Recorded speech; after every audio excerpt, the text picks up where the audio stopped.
Bonjour belle âme. Tout d'abord une question. Pourquoi veux-tu absolument que cette personne soit obsédée par toi? Parce qu'en fait, quand il y a trop d'obsession, ça fait une énergie concentrée, très forte, et comme une énergie qui est prête à exploser à tout moment. Bam. Elle est puissante, mais elle ne dure pas longtemps. Et c'est pas ce qu'on veut en amour, on est d'accord?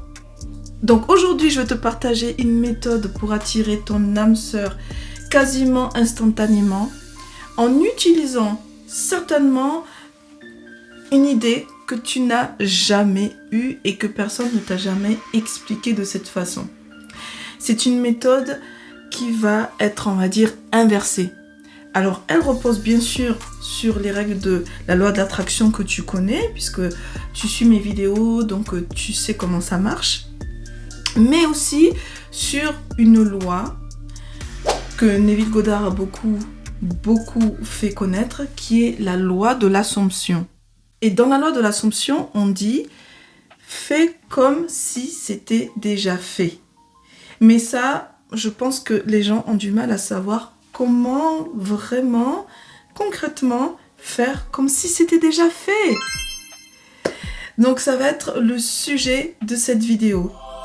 Ici Miss Domi, coach mindset, coach de vie, et je t'accompagne dans la manifestation de la vie de tes rêves. Alors voilà, c'est parti pour te révéler cette méthode révolutionnaire qui va être en fait une méthode inversée, qui va te permettre vraiment d'attirer ton âme sœur très rapidement. Alors comment on va faire ça? En 3 étapes, peut-être 4, on verra. Première étape, donc je vais te demander de prendre un crayon et un stylo et de prendre beaucoup de notes, parce que soit tu fais les exercices au fur et à mesure que je t'explique et tu fais pause, ou soit tu prends des notes et tu le feras plus tard, après la vidéo, ok? Donc c'est parti, papier, stylo, première étape, écris tout d'abord, décris les spécifications, les attributs qui caractérisent la personne que tu as dans le cœur. Alors, si c'est une personne spécifique, tu écris le nom, le prénom, le job que cette personne fait aujourd'hui, ce que tu sais d'elle en fait, voilà, son identité, tu écris tout sur le papier.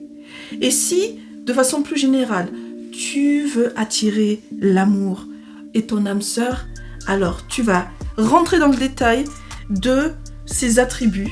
Alors, les qualités physiques, voilà, tu décris la personne, même si c'est pas le plus important.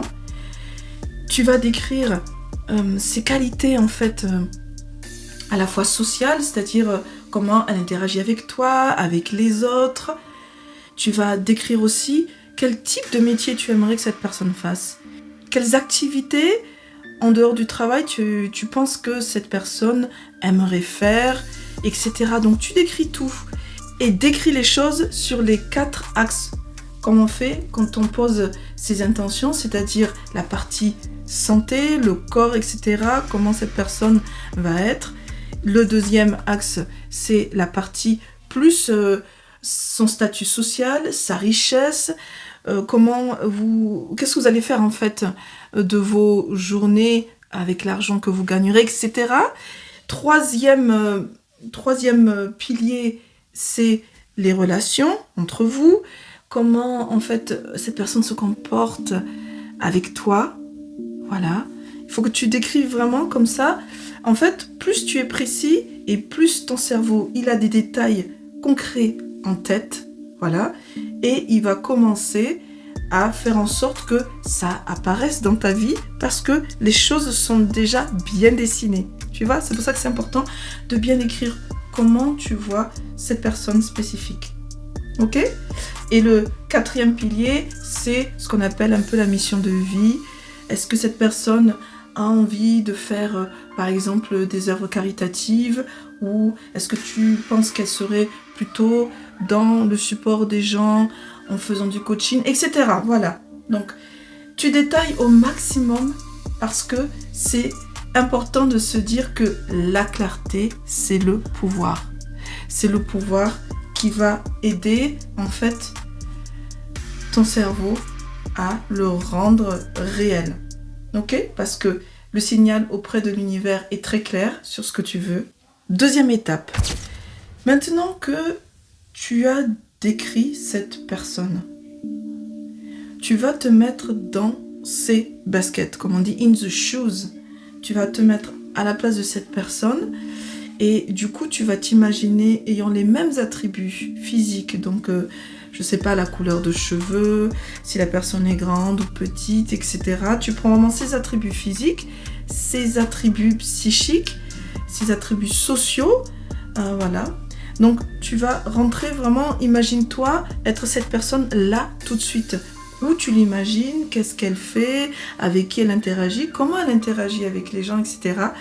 Parce que le fait d'être dans l'incarnation de son identité là, de l'identité et le personnage de ta personne spécifique, tu es déjà en train de puiser, tu es déjà en train de te connecter à son énergie, à sa fréquence vibratoire. Donc, tu commences à sentir comment elle se comporte et du coup, quelle est sa fréquence vibratoire au quotidien. Tu vois? Donc, tu incarnes là tout de suite cette personne, tu es dans ses chaussures. Ok? Ça, c'est la deuxième étape. Troisième étape, tu reprends un stylo et un papier. Et maintenant, tu es à la place de cette personne. Ça y est, tu es dans son énergie. Tu sens vraiment ce qu'elle ressent. Tu penses vraiment comme elle pense. Tu marches comme elle, etc. Ok? Là maintenant, tu vas écrire en son nom les attributs de la personne, de l'amour que cette personne recherche. Ok?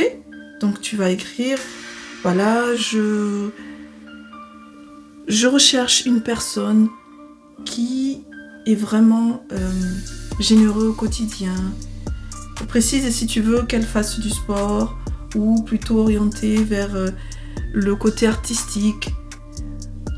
Quels sont les attributs physiques que la personne recherche, les connexions sociologiques, sociaux que cette personne a envie d'avoir avec l'amour de sa vie.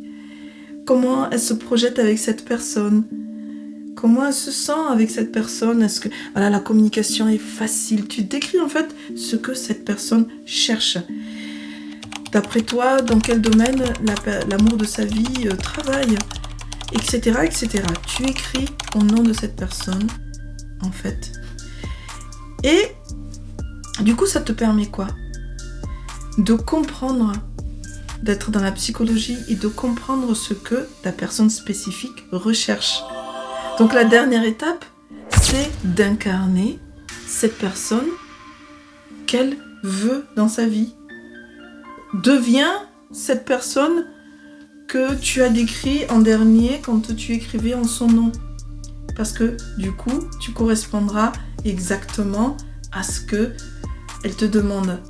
Et là, tu rentres dans ce personnage qui te permet de savoir, ah ça y est, ok, j'incarne l'amour de ma personne spécifique. Je suis dans cette énergie-là. Et là, tu sais vraiment comment se comporter. C'est fait comme si c'était déjà fait. Tu es déjà dans cette énergie, en fait, c'est déjà fait. Tu es la personne que cette personne recherche. Parce que tu sais ce qu'elle veut, tu sais ce que tu deviens. Donc, tu vas naturellement attirer l'amour, son amour vers toi. Tu vois? C'est pour ça que je parlais de méthode inversée. Donc, maintenant, tu sais exactement pas à pas quoi faire. Donc n'hésite pas à enregistrer cette vidéo parce que ça va se perdre dans l'algorithme. Alors que tu vas pouvoir en fait y revenir dessus si jamais tu as raté une étape. Et tu pourras me mettre en commentaire en fait tes résultats parce que les gens ont besoin de voir que toi aussi tu es sur ce chemin et que tu as réussi. Tu as réussi à obtenir l'amour de ta vie ou à tirer une opportunité ou cette personne spécifique. Ok ? Donc si tu as passé un bon moment avec moi ou si tu as aimé cette vidéo, tu peux la liker dès maintenant. Et évidemment, abonne-toi dès maintenant parce que tu vas recevoir, surtout si tu actives la petite cloche, les nouvelles vidéos parce que j'en sors régulièrement pour pouvoir vraiment accompagner ta best life en 2025. Donc, comme d'habitude, je te remercie d'être avec moi et reste dans l'énergie de ton cœur. Fais confiance à ton intuition et à ta voix intérieure. Et je te dis à bientôt!